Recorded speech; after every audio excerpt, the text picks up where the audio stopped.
কুচি করেছে এই সংসারে, বাড়িতে এসে যে একটু চা পাবো তারও উপায় নেই। কি সব করছে এরা?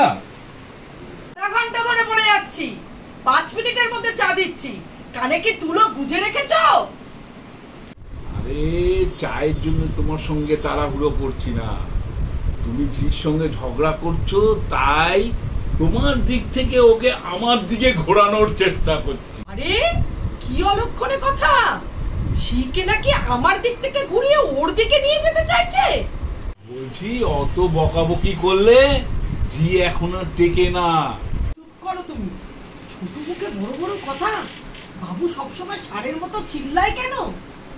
আরে তুমি বললে না কেন? বাবু তো আর মেয়ে নয় যে গরুর মতন চেল্লাবে। বাবু ছেলে, ওই কারণে ষাঁড়ের মতন চেল্লাবে। তার মানে তুমি আমায় গরু বললে? আরে না না, তোমাকে আমি গরু বলিনি। না, তুমি আমায় গরুই বলেছো।